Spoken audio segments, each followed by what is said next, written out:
Hey, this is Miko, and one of the most common questions we get is the car sales for me?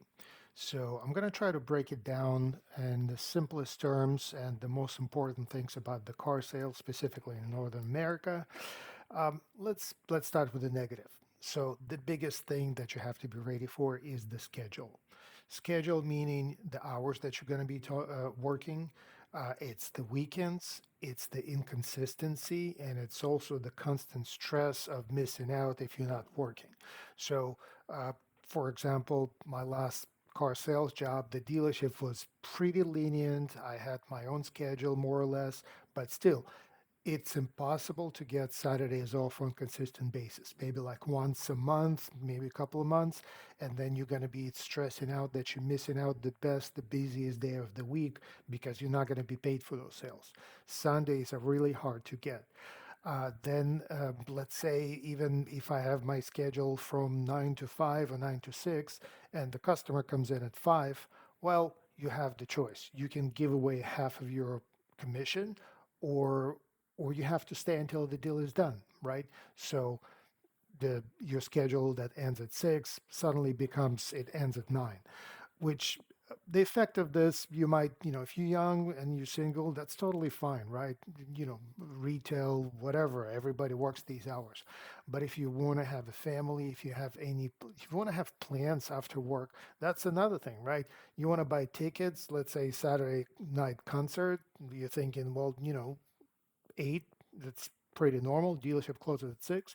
Well, guess what? You have a deal, and the deal goes long, and there's a wait, and suddenly you cannot leave, right? So scheduler is the biggest thing, the biggest problem that I would say on the long term, right? If you want to make it a career, okay, a few years is fine. If you want to make it a career and you want to have a family, divorce rate is insane. Why do you want to have kids if you're not going to see them? So yeah. The next thing is the pay structure. So this is everybody understands that commission pay structure is difficult because it's not consistent income, right? You cannot really depend. It's not guaranteed that you're gonna get paid certain amount every month.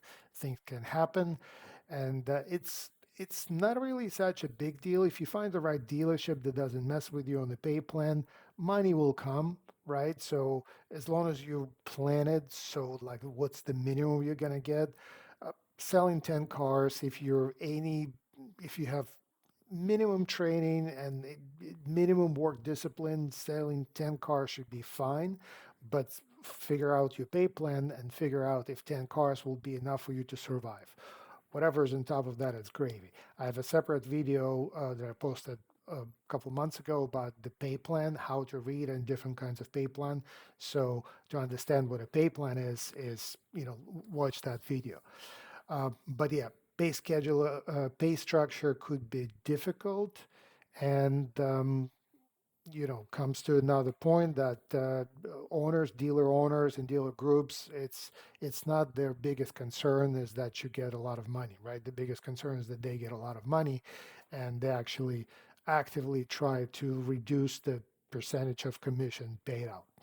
So this relates to the next point is the reputation. So the reputation of car dealers, car salespeople. For some people, it could be difficult, right? It could be difficult to have a career when you're ashamed to tell people that's what you do. You're in car sales, and often that reputation is justified, right? Because a lot of dealers have predatory, unethical practices, sometimes legal, sometimes borderline legal or illegal, but it happens. This relates to a previous point is that if a dealer owner, manager, if they're okay with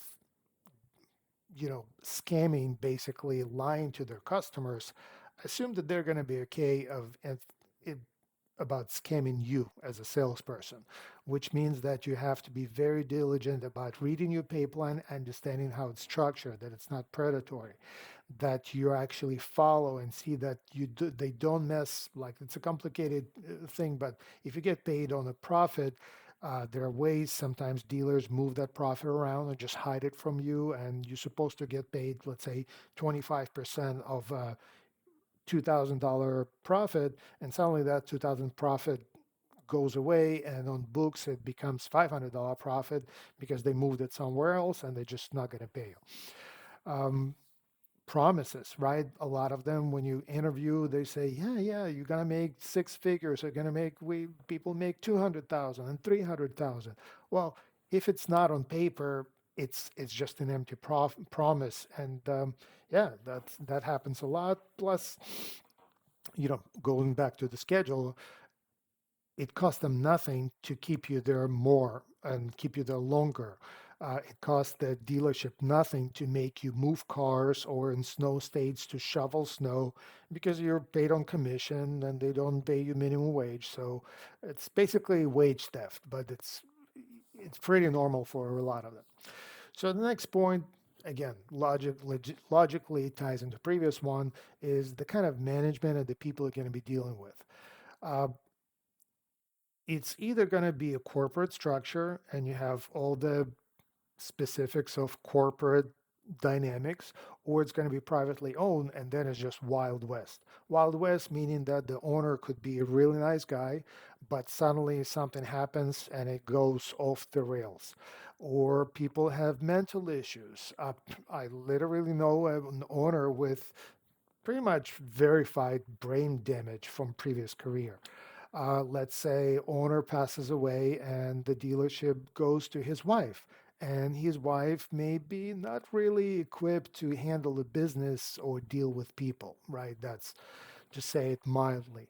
So those are the people you're going to have to deal with. And then those owners hire managers that sometimes are just con men, and all they're good is at convincing owners and giving them their jobs, but they're psychopaths and they're crazy and they yell at people. It's not as common as it used to be, but mental abuse is, it still exists, and yelling at people and calling names and throwing staplers, things we've heard of things and we've seen things. Next point is the attitude of sink or swim. Not as common in corporate structure and getting better with the times, but it's still common for dealership let's to say, well, we want to increase sales, so we have 10 salespeople. Let's hire five more and see what happens. Right? They don't tell you that. They tell you, yeah, you're going to make a lot of money. We have a lot of cars, but then there's five of you. There's no more extra leads. There's no more extra marketing, and you'll start fighting. And you don't get a lot of dealers don't provide any training. Right? That's why one of the reasons I have this channel just to help salespeople that this is a free training that you can get because a lot of dealers provide nothing. There could be corporate training, but it's, might not be the best thing. So yeah, there's this attitude that here you go, we just hired you, now go outside and make us proud. Um, Another specific of the job is like any sales, it's just rejection, right? Rejection is part of it, that's part of sales, but it could be difficult on some people that you feel that you like you're doing a good job and you do everything right, and then for whatever reason the person just disappears and ghosts you, or they cannot get approved, or just it doesn't, you have to understand the statistics and just be comfortable with statistics of being rejected and losing the sale more often than getting the sale.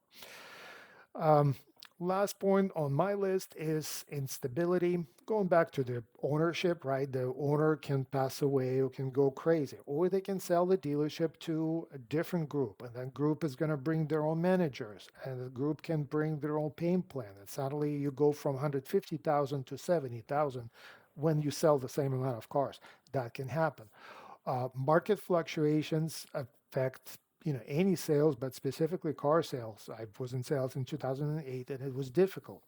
Also, I used to sell Volkswagen, and then Volkswagen went through the Dieselgate scandal, and suddenly sales went like they were cut by 60%. So suddenly your brand could be great, but suddenly something happens, and then it's not that great, and sales dry out. So, instability is just another specific of the car sales. So now that I scared you, I hope sufficiently, benefits. Benefit of car sales? Well, the biggest one why it draws people is the income potential.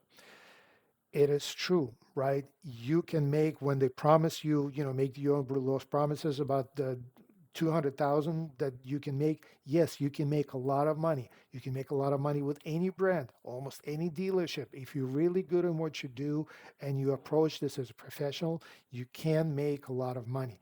You have to be careful with the pay plan, pick the right place to work. You're gonna have to work hard at it and be smart about it. But income potential is there. Also, you're your own boss, right? Sink or swim is could be negative, but it's also positive, which means that you can do whatever you want pretty much, right? It's your own business. You want to do your own marketing, go for it. Most dealerships will be happy. If a dealer tells you you're not allowed to do that, that's not a good dealer. Smart dealer will tell you by all means go on TikTok, go everywhere, sell cars however you want them. Go to your church, go to your businesses, throw business cards at a baseball game, whatever, right? You want to try it. As long as you can sell cars, everybody's going to be happy. Uh, Tighter reputation. You don't like the reputation of the car salespeople? Change it. Be the change. Be different, right? You can decide you're not going to lie. You're not going to deceive people. Again, might have to change the dealer, but there are as much as there are dealers that are bad, there are a lot of dealers that are good that want to take care of people. Corporate dealers, they're pretty tight on what they do. So it's absolutely possible to be 100% ethical and take care of your customers. You want to do that? By all means.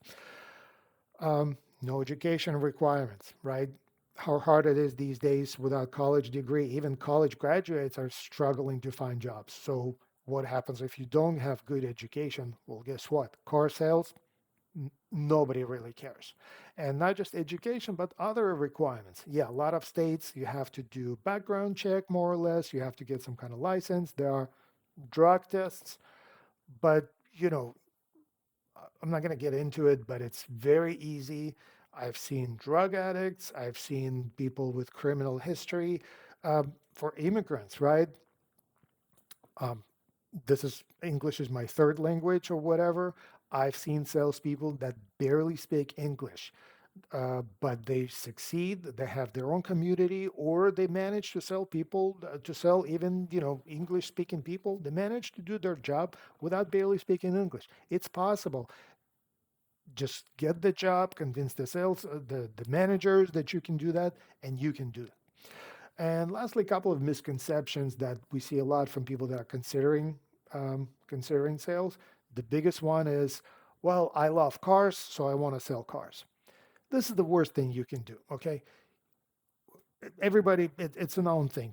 Don't make your hobby. If you're gonna try to make money off your hobby, you're gonna lose any interest in your hobby. You're just gonna lose that something that you like. So yeah, if you like cars, great. Fix them, buy one for yourself, race it, whatever. It's not really helping anybody unless you have all the other components to be a good salesperson. So just loving cars, it's not going to help you. It's just going to make you talk more to the customers and spill your knowledge, and you're not going to close sales. Um, Tied to that, some people say, well, I'm an introvert. I'm not, I'm neurodivergent.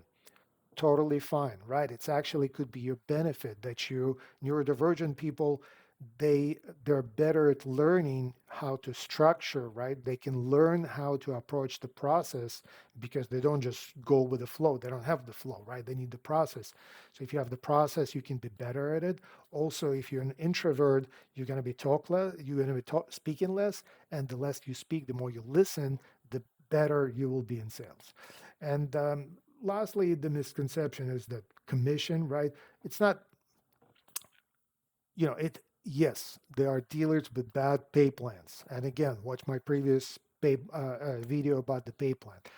But with a normal average pay plan, money will come if you just have your internal discipline. You can be your own manager and you won't have to worry about that. I'm very risk averse. I was dreading going on commission. I hate gambling. And yet I was doing just fine. Just took the risk with that and everything else worked out. All right. I hope this was helpful. Subscribe, like, if you want to get some training. I have the whole playlist This video should not be on this playlist, but I have a playlist for sales training. Go through it. I guarantee you're going to find something that'll help you in your job. Thanks.